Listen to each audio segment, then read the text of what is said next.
नमस्कार मेरे देशवासियों, आज बहुत गौर से इसे सुनिए जो मैं कहने जा रहा हूं।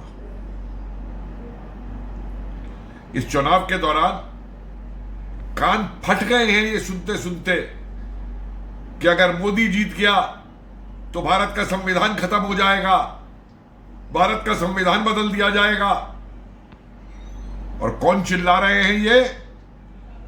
जो खुद भारत के संविधान पे लगातार आघात करते हैं, खुद भारत के संविधान को बदल देंगे ये। और कैसे, मैं आपको समझाता हूं। इनका राजकुमार अपने हर भाषण में चिल्लाता फिर रहा है कि मैं आर्थिक सर्वे करवाऊंगा, इकोनॉमिक सर्वे करवाऊंगा, और उसके बाद जो संपत्ति होगी उसको बांटा जाएगा। क्या ये बिना संविधान में परिवर्तित किए हो सकता है? कौन बदलने की बात कर रहा है संविधान को? फिर ये कहता है जातिवाद जनगणना कराऊंगा। पहले तो ये वही नीति है जो अंग्रेजों की भारत में फूट डालो और राज करने की नीति थी, और उसको आधार मानकर ये दोबारा कराना चाहता है। और फिर कहता है कि जाति के आधार पर पद दिए जाएंगे, किसका कितना परसेंटेज है उसके हिसाब से पद दिए जाएंगे। क्या ये बिना संविधान में परिवर्तन किए ये कर सकता है? नहीं। तो बताओ संविधान कौन परिवर्तित करना चाहता है इस देश के अंदर? उसके बाद ये कहते हैं कि धर्म के आधार के ऊपर भी हम आरक्षण देंगे मुस्लिमों को। क्या यह संविधान में परिवर्तन किए बिना हो सकता है? बताइए कौन संविधान बदलना चाहता है?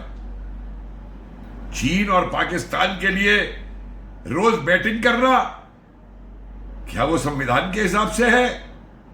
हमारे सेना के जवानों को रोज गाली निकालना, उनका अपमान करना, उनकी वीरता का, उनके बलिदान का अपमान करना,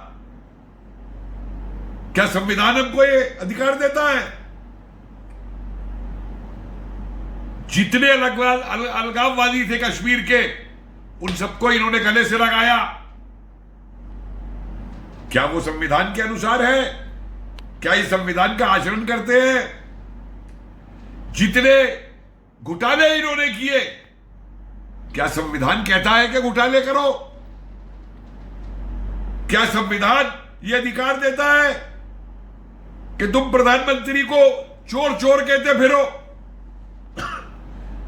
क्या संविधान ये अधिकार देता है कि बांग्लादेश और बर्मा से आए रोहिंग्या और मुस्लिम घुसपैठियों को तुम शरण दो, यहां पे उनके राशन कार्ड बनवाओ, उनके झूठे वोटिंग कार्ड बनवाओ?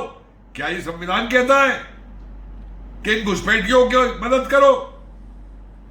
क्या संविधान इन अराजकतावादियों को यह अधिकार देता है कि विदेशों में जाकर के भारत का अपमान करो, भारत को गालियां निकालो, भारत के प्रजातंत्र के ऊपर उंगली उठाओ? देशवासियों, ये कांग्रेस है जो अपने पारिवारिक राजकुमार के अंदर इस देश को पूरे परिवार का दास बनाना चाहती है और संविधान का परिवर्तन करना चाहती है, संविधान को तोड़ती है। ये भारत की जनता है जो उसका जवाब देती है। हां, इन्होंने भी संविधान के अंदर बहुत से परिवर्तन किए हैं। 370 हटाई गई। क्यों हटाई गई? क्योंकि वो देश और कश्मीर की गरीब जनता दोनों के विरुद्ध थी। सावधान रहें इन झूठ बोलने वालों से, जिनका उद्देश्य सिर्फ सत्ता पाना है, ना कि ये देश और ना कि ये यहां के इस देश की गरीब जनता। नमस्कार।